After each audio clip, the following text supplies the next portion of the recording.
What is the single mental mistake that holds players back from reaching their full potential?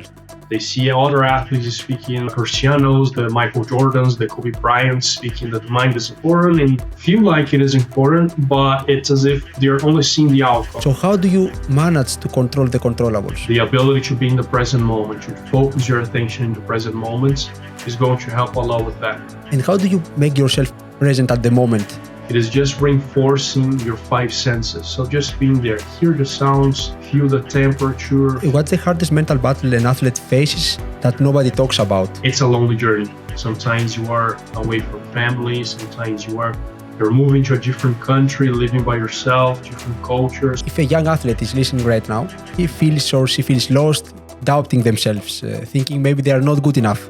What's the one message you would want them to hear? The way you feel now is a result. Gabriel, nice to meet you, mate. How are you doing? Nice to meet you, Christos. It's a pleasure to be here. I'm great, and you? How is the weather in Brazil? It's quite good today. I think it's the perfect weather for me. It's like 26 Celsius degrees, so it's a good weather, not too hot, not cold at all.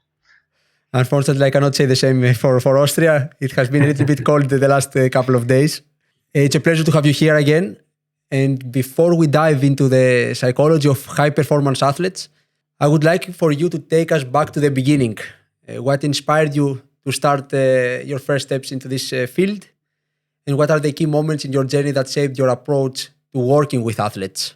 I always enjoy talking about that. Mm-hmm. So the journey for me is, my goal was to become a professional football player. I am from Brazil, so I grew up playing football since I remember myself being alive. So always involved with football, always playing football with friends, always go to clubs playing football. And as I grew older and I started to think about what I wanted to do with my life, in my mind it was always about football. I wanted to play football, I wanted to play for big clubs, I wanted to go to Europe to play football. And that was always in my mind, I could say from 10 up until I was 17, 18 years old. And throughout that journey, when I was around 15 to 16, I started to realize that I was not really playing the way that I knew that I could play. I was not fulfilling my potential back at that time. Today, this is one of the most common challenges that I speak with athletes. I perform in training, but I'm not able to play up to the same level in games. And then I started to look for solutions. So I started listening to podcasts, I started reading books, I started speaking with people, and I tried a lot of stuff. Pretty much everything that I could put my hands on back at that time, I was trying, implementing. And to be honest, most of those things were just a waste of time. And I wanted to really figure out why I was going through those things and what was the solution. And I think most people know that psychology applied to sports is something quite new. Like 10 years ago, we didn't hear as much about sports psychology as we hear about now. So that's how I got started. I was to help myself. I was struggling. I wanted to find a solution for that. And that's what motivated me to go after the missing piece in my puzzle back at that time. And yeah, I started reading books. I started doing all of this. So I started enjoying more psychology. And when I was from 19 to 20, I decided that I was not going to try to play football professionally anymore. And I had this sort of moment of crisis in my life. What I'm going to do now? I never thought about pursuing something else. Life after sports with 19 years old, 20 years old. Yes, retirement. Exactly. Yeah, early retirement. Yeah, psychology was present in my life at that time. I was enjoying studying about it and applying that a little bit with some people that I knew, helping people around me. And I was, okay, this is the only thing that I like doing besides football. So I think I'm going to go for that. And I got a degree in psychology, a master's degree in sports psychology, and starting to build my business, my career on this topic. So every athlete knows that the talent and hard work are essential, but the mind that is also what I saw from my experience. The mind is what separates the great from the elite. So now most players, of course, they spend hours of training their bodies, but not all of them, they are taking the time to strengthen their mental game. So from your experience now working with athletes, what is the single biggest mental mistake that holds players back from reaching their full potential? I would say in general, most players consider that should be important, the mental side should be important, but without really knowing what it stands for.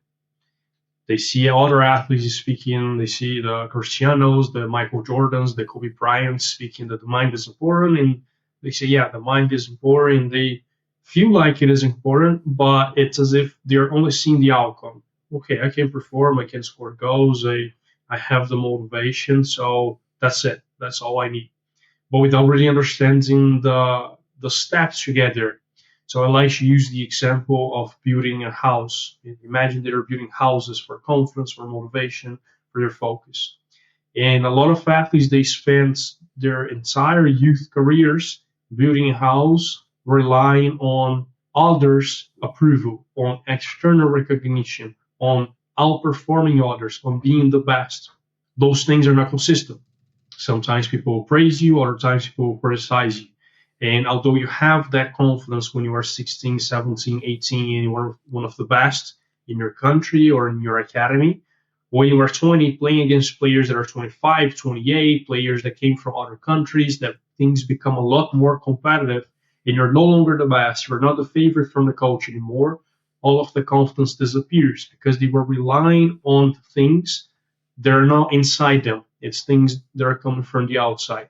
And I believe this is I would say the most common problem. The athletes feel like they have the things that they need, the motivation, the confidence, the focus, but the source of those things is not really up to them. They are outsourcing the control of those things. And then when things get tough, they don't have the mechanisms and the tools to change those things because you're repeating that cycle so many times in the past of looking for recognition, of being the best, feeling superior to others, that when those things are not there anymore, it feels like you don't know what you did because you never did something different than that. And for the players listening to this, I would recommend just be aware. You don't necessarily have to have a mental coach throughout your entire career or go to a psychologist every week or anything like that. It would help, but it's not necessary. But just trying to be open, to listen to yourself, to be aware of your thoughts, to have a little bit of curiosity, how really confidence works. What are the emotions that I have? What are the beliefs that I have?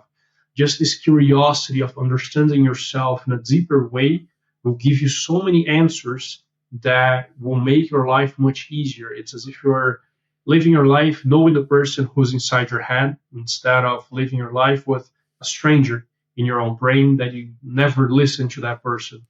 So because now you spoke about about athletes, I would like to take some more minutes, maybe some time to dive into this kind of topics and things that I was also interested as a young athlete, and I wish I had something like this or someone like you to help me out. They often tell us, believe in yourself, stay focused. They told me, why were you anxious playing in front of 15,000 people? But no one told me how exactly to do it, how not to be anxious in front of so many people, or how to deal with all this pressure that comes being a professional football player. So now, what is the process of building unshakable self-belief and staying fully focused and relaxed on a game day? This is good. This is good. One analogy that I like to make with the athletes that I work with, most professional athletes, is imagine that you are at the gym and your strength and conditioning coach gets you and say, look, just lift this weight. Well, he's putting on a lot more weight than you can handle, that you can lift. And he's saying, just do this, just lift. But you know that that's a lot heavier than what you can lift. So it's an obvious solution, just lift. But it feels like it's not possible because in the last 10 months, You are not lifting every day more and more weights up until the point that now you can lift the weights that he's telling that the fans or the coaches or the competition is demanding you to lift. And the process of you building this unshakable belief, of you having that confidence, of you managing your anxiety levels, it's very similar to that. There's no secret sauce or no secret weapon that's going to make you get on game day, perform an activity 10 minutes before or even during the game that's going to change your confidence levels or your anxiety levels. Yes, there are some techniques that can help, but that's not the main piece. In a week, you have 90 minutes that you are playing. You have 6 days and 22 hours that you're not playing football. Which of those two scenarios are you able to develop more of your mental game and really give you tangible results? So if throughout the weeks, the months, the years, you are preparing your confidence, you are consistently building the idea that you are in control of yourself, that mistakes are part of the process, that you rely on the things that you can control, that you really focus your attention to the present moment, that you are able to relax your body in moments of stress, that you trust yourself to make good decisions, that you allow your skills to flow naturally. So pretty much executing the most important mental skills frequently, then in a moment of pressure, it is just doing that once again. It's as if you get that weight and you simply lift that, because now you have the muscle, you have the preparation to execute that action. And it doesn't matter if it's in front of 10,000 people, 20,000 people, or just yourself training alone, because you're relying on the same procedures. I am focused on what I can control. I'm in the present moment. I am demanding myself to complete a clear instruction. So those things, they don't rely on I'm better than teammates. There are people watching, so I have to prove them that I'm good, or the coach is thinking that, so I must perform. So the more I am outsourcing the reasons and the way that I do things to other people.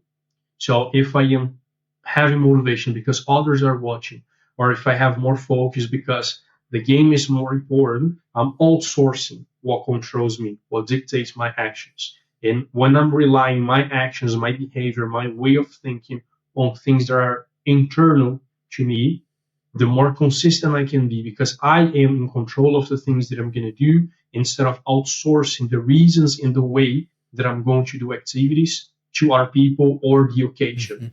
Mm-hmm. They also tell us very often, control the controllables. And I understand that now. But back then it was hard for me to understand, to get it. Because and I tend, to be honest, to give my energy away in things that really don't matter. So how do you manage to control the controllables?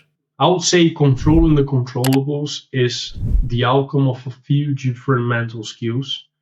So for example, the ability to be in the present moment, to focus your attention in the present moment, is going to help a lot with that. Because if instead I am thinking too much about the outcome, about the future, I'm not going to just control the controllables, because my mind is all the time thinking about what if we win, what if we lose, what if they like me, what if they don't like me. So yes, focusing on the controllables is extremely important. Developing the mental skills that will allow that is a daily preparation through simple exercises like mindfulness, through defining your process goals to the competition or to training. So for example, my goal in training is to scan more often, to communicate more often, to focus on the next play, to find opportunities to take shots on goal, to take risks. So clear things. I'm going to train today to execute this clear and simple activity. The more I rely on this, the more I'm training my brain to focus on the controllable. I have a clear definition of what it is that I have to focus on for in the competition today. But the more I exercise those things and the more consistent I am with this approach, when I'm playing a game, I'm so used to repeat those patterns that I don't even think about that as a game that matters most, or a knockout game, or there's a trial or anything like that. I am just repeating the same patterns because I was training those patterns all the time. And instead, if all the week I'm thinking, if I make the trial, that is going to happen. If I don't make the trial, that is going to happen. If I'm not prepared, if I do this action, if the coach thinks this way, I am basically training myself to think more about the future. And of course, we all think about the future. We all have thoughts related to that sometimes. But no one knows the future. At the end of the day. Exactly. Because of that, the ones who are able to recognize those thoughts and get back in the present moment are the ones who make the most out of the present moments instead of getting stuck in what is going to happen. And how do you make yourself present at the moment? Like, I am here now. I'm fully here, like 100%. It's also skill, definitely. Mm-hmm. It's something that gets better with repetition. Yes. For athletes, one thing that I recommend, especially in the warm-up before a game, it is just reinforcing your five senses. So just being there, hear the sounds, feel the temperature, feel your feet touching the ball, feel the grass. The more you absorb more things, the more present you are in using your breath. Using your breath is a great thing because you can do that all the time. Any situation that you are in, you can just focus on your breath, and you're going to really notice that you're in the now. Your body, your breath, that is a great way. You have worked probably with different athletes, with different personalities. And I'm just curious to see if you had to handle someone who is obsessive with winning. And how do you handle these individuals? Because they will do everything they can to win, no matter the cost. And you feel them directly. Like once you have a talk with them, he's a winner. Yes. Yeah, and working with athletes that are competing in a very high level, most of them are that serious, because for them to take the time and say, I want to improve my game, and the way that I'm going to take the action for that is investing on the mental side, you're either really serious and want to perform to your highest level, or you're struggling a lot. Because for most athletes, that is the last attempt. They have done more work at the gym or work on the pitch. They have done everything, but still didn't get the thing that they wanted. So they're going to have these last attempts, mental side. What can they do?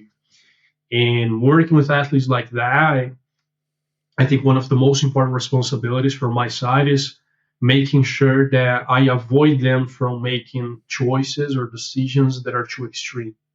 So this obsession with winning, with being the best, with achieving more and more can lead them to take this sort of extreme actions that a lot of the times are not helpful.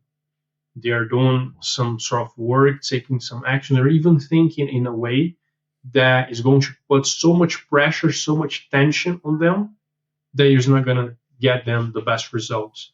This obsession, when I'm using that word, usually is towards the negative connotation of that. It's too much. It's not balanced. Yes. But this extra willingness to be great has to be dosed in the right amount every single day. If not, you're going towards a direction that's not optimal. So now, what's the hardest mental battle an athlete faces that nobody talks about? There are many.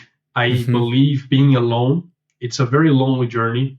You as an athlete, you know that. Before we started the podcast, you were speaking with your girlfriend, with your kids, and it's a lonely journey. Sometimes you are away from family. Sometimes you're moving to a different country, living by yourself, different culture, sometimes different language, and this all the things that I have to say no to, so then you are able to pursue your dream. It's a lot, and that can be overwhelming when not managed correctly. So that I would say that is a challenge that most people don't consider. That it's just you're doing the thing that you love, you're making money, but you're living by yourself. You are away from family all the time. That is a big challenge. And in some cases, there are some athletes who are far away from their families and they still don't make so much money because, it takes some time pursuing your dream, and sometimes it comes way later than you want to be. So now, athletes are expected to be mentally tough. But do you think we undervalue vulnerability? I think we don't understand that.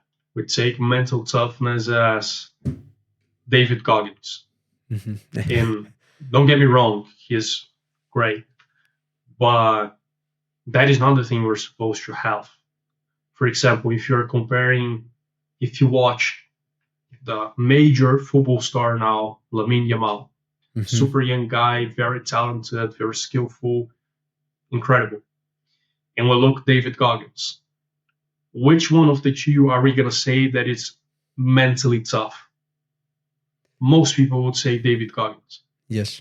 And I believe that we don't really get what mental toughness is or mental strength is, because that's not just doing hard work. It's not just pushing through, feeling the pain, and keep going. It is the ability to manage multiple mental skills. And when you say that you are strong physically, we're not looking at least I am not looking at bodybuilders. Yes, you're strong. But if you're looking at athletes who are able to run, to lift heavy weights, to sprint, to have multiple physical assets, they're physical. They're physically strong.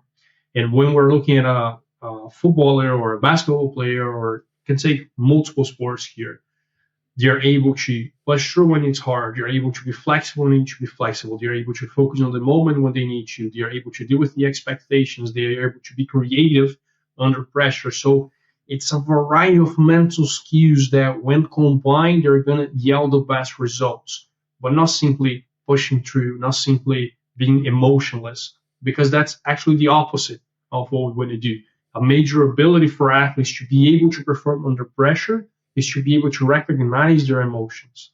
This interoception, this ability to recognize what they feel and think, it's a major component of being able to adapt to moments of pressure.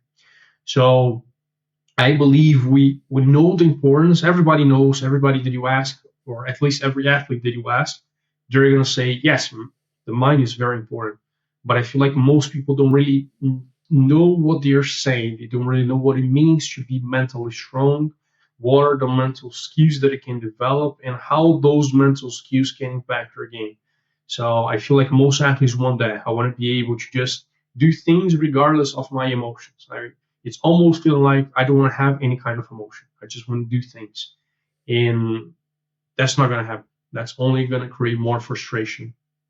So we spoke about the athletes, but we know from my experience as well that there are specific figures during a career that play an important role. For me, of course, were my parents and my coaches. For the parents who are going to listen to us, and they have these expectations for their children, especially when it comes to sports, sometimes this pressure can feel overwhelming. Okay? So now, how do you help young athletes manage the pressure that comes from their parents? Yeah, this is a very tricky topic, I would say. One of my closest friends has a son who plays for a top academy, one of the biggest clubs. And he just got there like a couple of months ago. And for over 2 years, we have been speaking, and I've been helping him in this journey to help his son to get there. And the big problem that we recognized was his own expectations. My friend's expectations were putting so much pressure on his son that he was choking in moments that were important. This is extremely common. And the way that the kid is feeling, the emotions, the way that they learn how to respond to a situation, 99% of the times is a response from their parents. The kids didn't learn that playing football is dangerous, that they have to be careful. They just enjoy it. But after you don't perform one day, the ride home in the car, your parents are speaking, you have to do this better, you have to do this better, you have to do this better. It becomes so stressful. It becomes a situation to gain the approval of your parents rather than just playing football.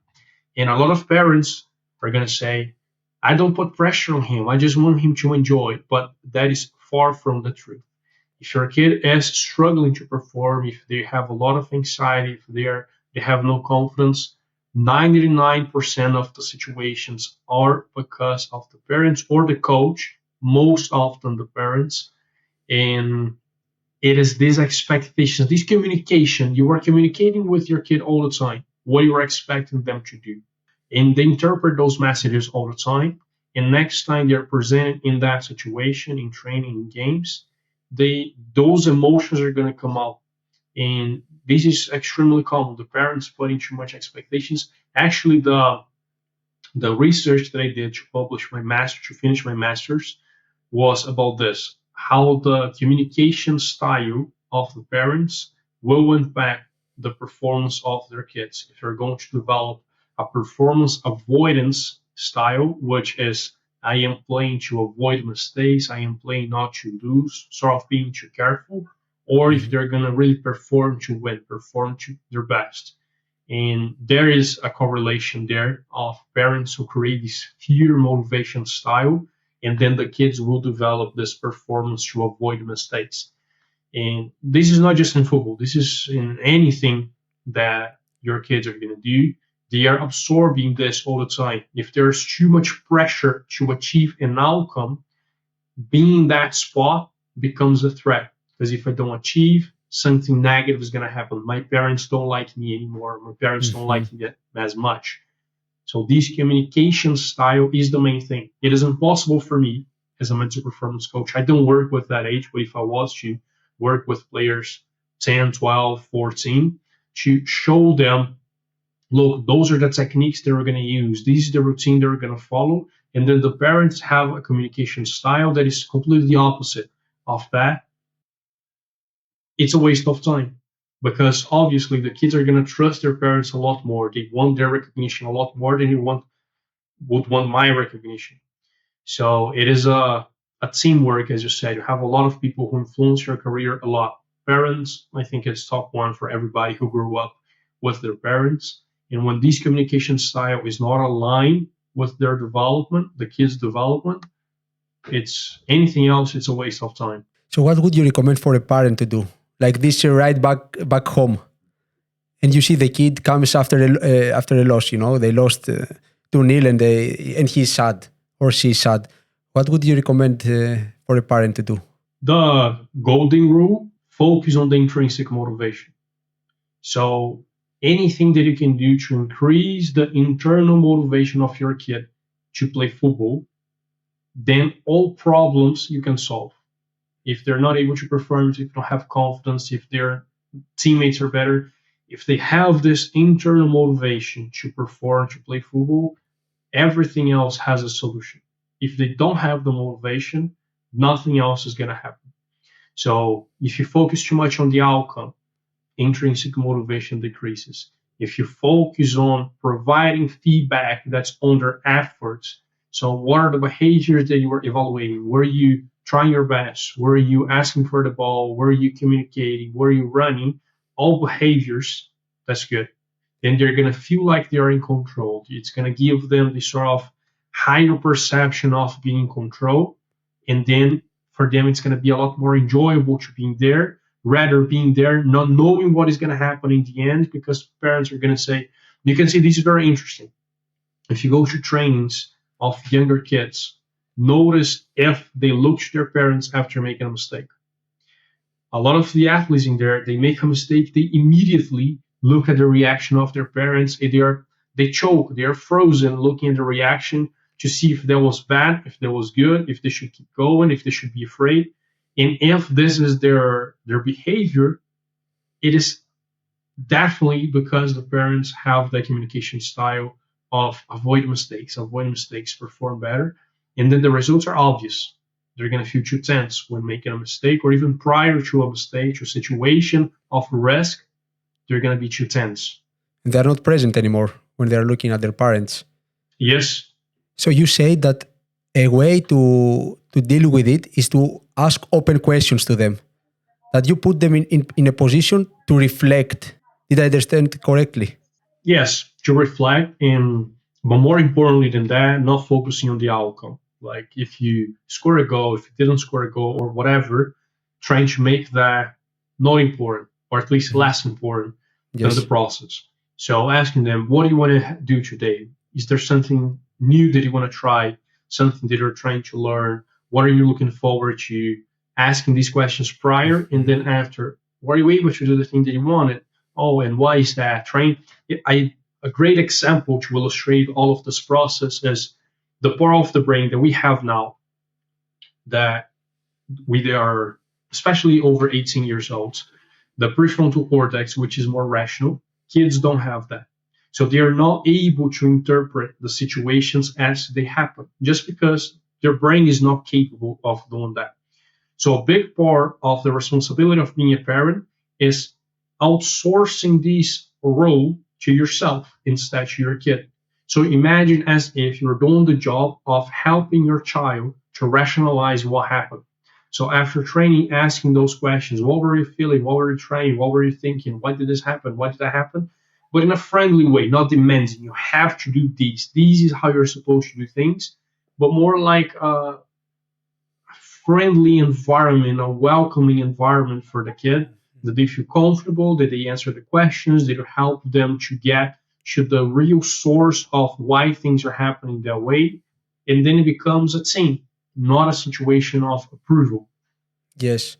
And now if the parent is coming from a football background and the kid is asking for a feedback, do you give the feedback or do you again ask questions in order for him or for her to understand the game better?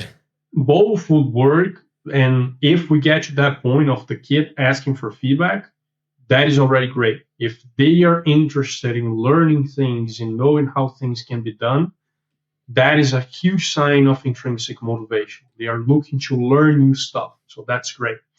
If they're asking, what did you think today? Or did I did well? Or things that are more towards the approval side, then trying to help them reflect with open questions without giving an answer.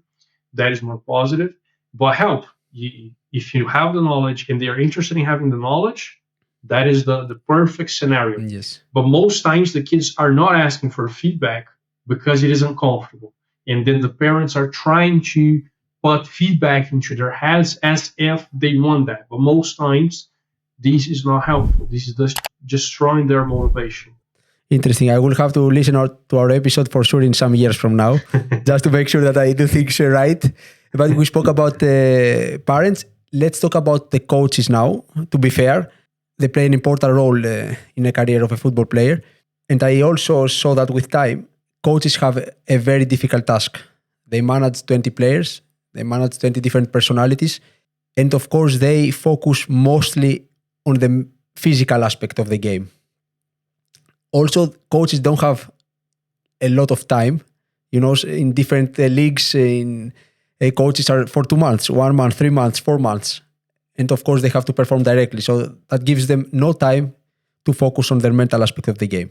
How can coaches effectively balance the responsibilities and invest in the mental development of their players? It's a very tricky job. And in an ideal scenario, a coach would have somebody else helping, assisting him in those tasks. Imagine as if you're running a company with 20 employees and you have to be accountable for the marketing, the accounting, the sales, for everything. It's too much. So realistically, it's unfair to give that responsibility to a coach when they already have a lot of responsibilities to do. But if you look at the best coaches have a very good understanding of the psychological side, and they use that for their own benefit. And that comes in a different way. They're not supposed to help players individually. Sometimes they can, but mostly they're able to create an environment that promotes this motivation, that promotes this ambition, that promotes this team cohesion. So the more that coaches can learn about that and implement some simple steps that help them to build those skills around the team, that will be extremely helpful. And as I said, if you look at the best coaches, Pep Guardiola, Phil Jackson, one of the greatest coaches of all time of all sports. If you read his books, he's actually, I don't know if he graduated, I believe he graduated in psychology. If not, he went to school for psychology but didn't finish, but I think he graduated. And we have a lot of examples of coaches who understand a lot about the psychological side. And that's only benefits. Imagine that you are able to know more about how to motivate your players. That's much better. That gives you a lot of benefits. Arne Slot mentioned in an interview a couple of months ago that most of the time that he's speaking to his players, that he's thinking about what he's going to do the next day in training. It's not mostly about tactics. It's mostly about what I'm going to say to those players from these more of motivational style, these relationships. So this shows the importance of having these things and how they can impact the benefits of making the most out of the players that you have. These are some great tips. Now let's talk about technology. You see how things are moving quite fast, also in sports. And I recently participated in a webinar where Dr. Adam Bivan, I hope I pronounced his name correctly, discussed Hoffenheim's Decoding Talent program. This program combines extensive data collection across physical, technical, psychological, and functional aspects with innovative VR tools to train perceptual cognitive skills. I have no idea. I don't know if you heard about it, but I would like to, as a specialist, I would like to ask about your opinion. Yes, technology is opening a lot of different possibilities for athletes. Most of them are quite new. So for us to say how much those things can actually impact the end result, the game, it's still very early. I am very optimistic with those things, and I believe they are going to provide tangible results in the near future. As I said, it's too early to know at how much those things are going to impact. But yeah, it's extremely exciting, at least for me as a professional working in the area, to see the development of those technologies. Recently, I was traveling so for those who don't know me, I live in Brazil, but most of the players that I work with are in Europe. Last month, I was traveling, visiting some of those athletes in Europe, and I'm using a device that tracks brain activity and gives me the level of stress, of focus, attention, relaxation. And by measuring that activity and going through specific scenarios with those players, I have a more tangible way of measuring how they are able to respond to specific situations. So, for example, if I have that device on the head of a player and I'm showing them a video of themselves making a mistake or missing a goal, how their brain responds to that. So if I'm just speaking with the player, I'm relying on their perception. I feel stressed, I feel anxious, I feel fearful. If I am measuring brain activity, they're watching that, the responses are going to be very similar as the responses that happen on the field when the situation is actually happening. So with this, it gives me more accuracy. Okay, so the device shows me that your brain is feeling this, this, and this. Oh, okay, yeah, it makes sense. With one of the athletes, it happened. He told me that he feels fear after missing the ball. And while looking at the activity, I told him it feels like what shows me here is that your excitement drops, but the stress level remains pretty much the same. So that would indicate you're feeling most like sadness than fear. How do you feel about that? And his response was, yeah, I think it's that. This is more accurate than what I told you before. So with these technologies, it opens up different areas for us to measure things, for us to train abilities, for us to replicate scenarios. For example, a penalty shootout. It's something that doesn't happen very often. So for those players to be able to handle that situation without ever going through that situation, it's a lot harder. But through visualization, which is a tool that we use for years, if we can sort of take that one level higher, so making this visualization more realistic through a VR, and make that happen more times before you are actually facing that situation, you are training your nervous system to respond to that situation with more calmness, with more focus, and then your performance is going to benefit from that. I have to say, when I started this podcast, I wanted to invite individuals that have this kind of stories, just to give back something to the athletic community, something maybe I didn't have as a young athlete. And when I saw this work you have done, I really admired this motivation and this discipline that you have to work for all these athletes and to give something that was not out there in the market. And I saw also your online academy. And I wish that was something I had when I was 16, 17, 18 years old. Me too. That's what I want to ask you. Is it like, with the knowledge you have today, do you think you would be able to compete in the highest level? That is hard to say. If I had the knowledge that I have today when I was 15, I know that I would perform a lot better. But it isn't possible to predict the future. I feel like I would be a lot more optimistic with my chances if I had that knowledge. I would definitely be able to perform better, more consistently, with more confidence. Hopefully, I would be able to, but maybe in a different virtual reality that would have happened. So tell us about your online academy. What can athletes expect if they decide to enroll? Of course, I'm gonna put the links in the description below. But please, what can we expect? Yeah, so that was pretty much the first big project that I ever created. So that was 5 years ago, and I wanted to create a step-by-step methodology to help athletes to develop the mental skills. Because as we know, as I mentioned in the podcast, and I believe most people will agree with me, that it still feels like psychology or mental training, especially when it comes to elite athletes, it's something that feels a bit hidden. People don't exactly know what you do, and it's not that clear what is a mental training drill? What can you do? So the goal with the academy was to create a platform that walks you through step by step, explaining the science. So I'm not just gonna tell you like do this drill. I will explain to you this is what happens in the brain. This is what research found when athletes were doing this.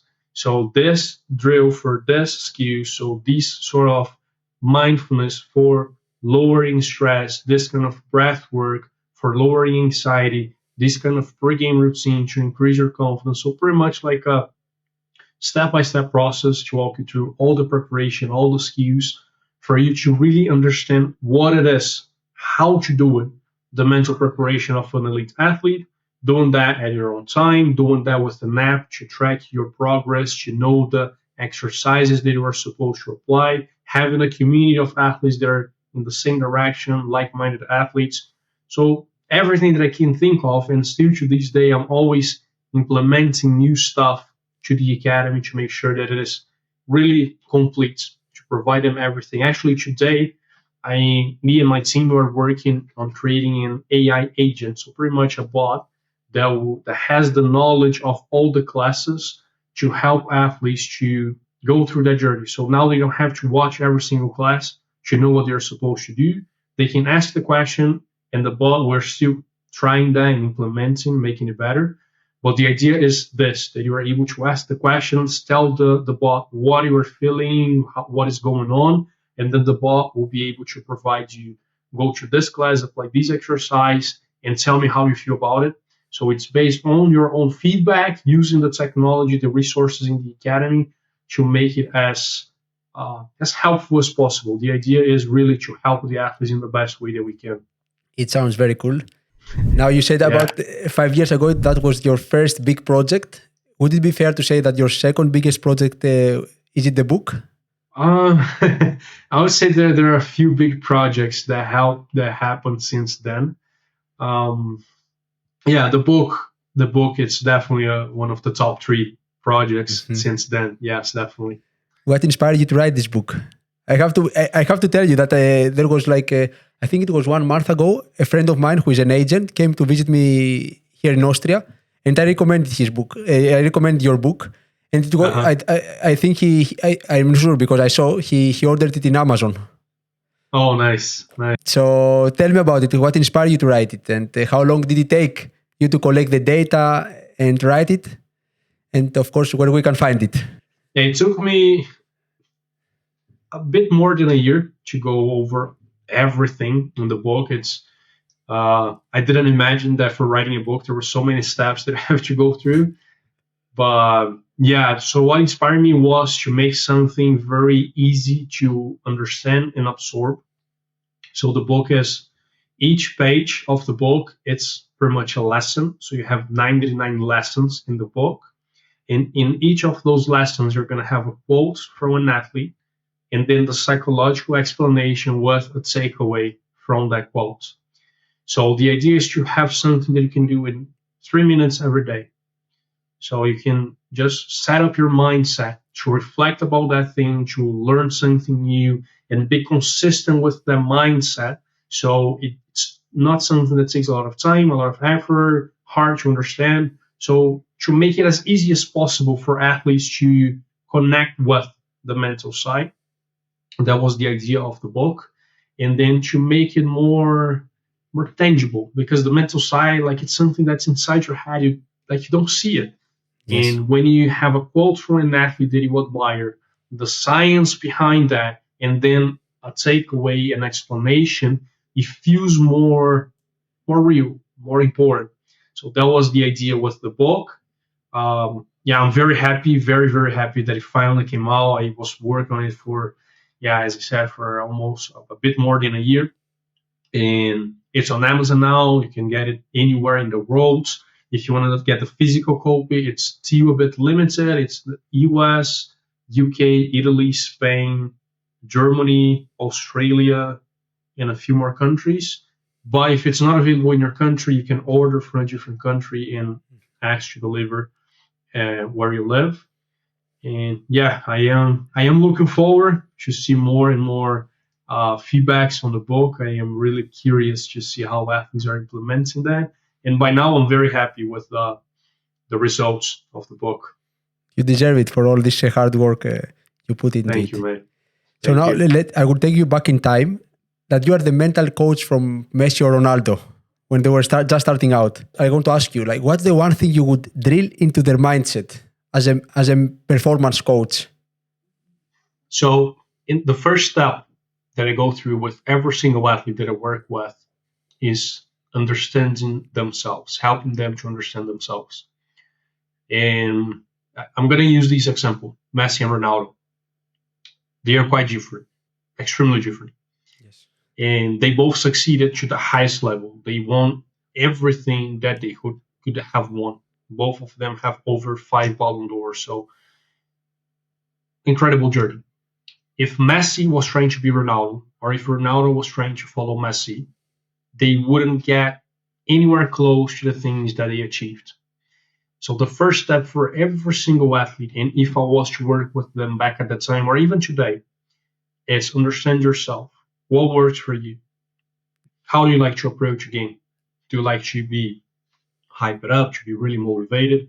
For Ronaldo, do you like to say that you're the best, to try to be the best, to focus on being the leader of the team? Or for Messi, do you prefer to be the nice guy, to just be quiet and play football? And Messi was heavily criticized by this. And if you think about before he won the World Cup, or for many years, even in Barcelona, he was heavily criticized for not being a leader. Imagine if at that time he changed his behavior and became like Ronaldo. He wouldn't be himself. He wouldn't feel comfortable. He would be too stressed. He wouldn't be able to perform to the best of his ability. So the first thing for every single person, for every single athlete, it's going through this process of recognizing yourself, understanding yourself. The more you know you, the more you know this machine that you are operating 24/7, the better the buttons that you can press. But if you don't know what it looks like, how you respond to specific buttons, you're going to spend your entire life pressing the buttons randomly, and then you're going to be inconsistent with your results because you don't know how you perform your best. You don't know what gives you confidence. You don't know what gives you motivation. And those things just happen randomly without you having control of those. So now, before we jump into the fire round, my last question, is it like if a young athlete is listening right now, he feels or she feels lost, doubting themselves, thinking maybe they are not good enough, what's the one message you would want them to hear? The way you feel now is a result of the things you have been through before, but those things will not stop you from thinking, acting, and feeling in a different way in the future. All you need to do is to start moving in a new direction. You are not stuck where you are. That was a good one. Now let's jump into the fire round. Here you answer either by saying one word or just a phrase. Okay. You had a decent warm-up, so no excuses now. So a top footballer misses a penalty in a Champions League final. A young talent gets benched for 5 straight games. What's the first thing you would say to them? Good thing, bad thing, who knows?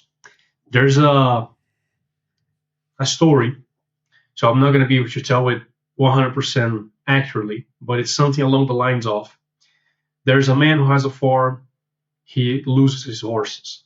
His neighbor comes to his house and say, "Oh, that's a shame, you lost your horse." And he said, "Good thing, bad thing, who knows?" And then the next day, his son goes out, finds the horse, and brings 5 new horses to the farm. And then his neighbor comes in and says, "Oh, you got more horses, that's a good thing." And he says, "Good thing, bad thing, who knows?" The next day, his son is taking care of the horse, and then the horse breaks his leg of his son. And his neighbor comes in and says, "Oh, that's a shame. Your son broke the leg because of the new horse. That's so bad."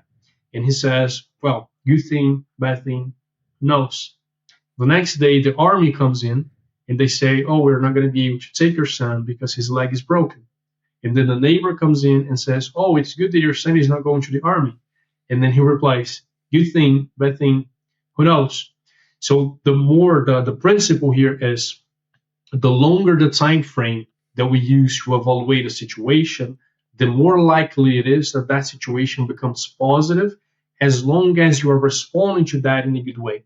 So for an athlete who missed a penalty, maybe he will start preparing for penalties, and in the future he will take a more important penalty. Maybe he will start doing his mental preparation and he will be better prepared.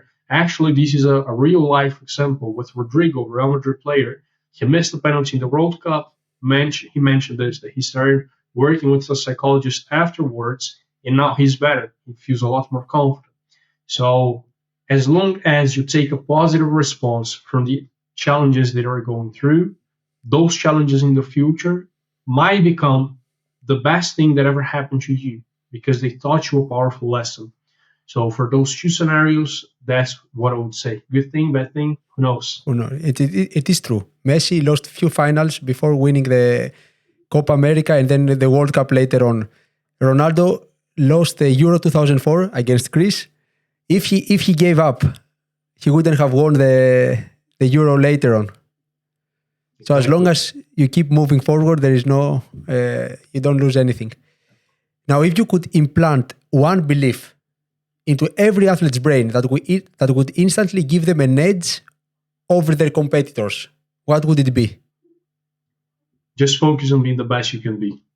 Now, looking ahead, what do you see as the next breakthrough or trend in sports psychology? AI in some way. I think that's inevitable. Yeah, I think something similar to the device I'm already using that measures brain activity, maybe providing more accuracy and maybe creating trainings specific. So maybe their own feedback, creating a training, a visualization that helps them to prepare for those situations. I believe this is going to happen very soon. And last but not least, your next big personal goal. I would say growing the one-to-ones. So right now I have one person helping me with the one-on-ones. I want to have more people so we can have more athletes coming in and continue to expand our mission of spreading the word of psychology, of sports psychology. That is one of the big things that I'm looking forward. That one I can share. There's another one I can tell you later. Yes, but not in the podcast. Off the record. So because you said I guess you are building a team. So what kind of people are you looking for? Maybe someone is going to listen to it and can reach out to you. Yes, right now, mental coaches. We have, as I said, I have one that is working with me. We're working on the training that we're gonna create for other mental coaches. And for the mental coaches, we're interested in going through this, learning from us, potentially working together. I'll be extremely happy to speak with them, connect with them. It'll be great. Gabriel, that would be all from my side. I enjoyed really very much our conversation, and I learned a lot. Again, I cannot take me back in time. it is what it is. So really, I just hope that our listeners, athletes, parents, coaches, they're going to take something out of this episode and they're going to implement it in their own lives. Thank you once again for finding the time. Yes, it was a pleasure. Thank you very much for having me. I really enjoy speaking to you. And hopefully the listeners also had a good time and will be able to get something out of this conversation. Bad thing, good thing, who knows? We might meet someday here in Europe or in Brazil. Yes, I would love that. Have a good day. You too, mate.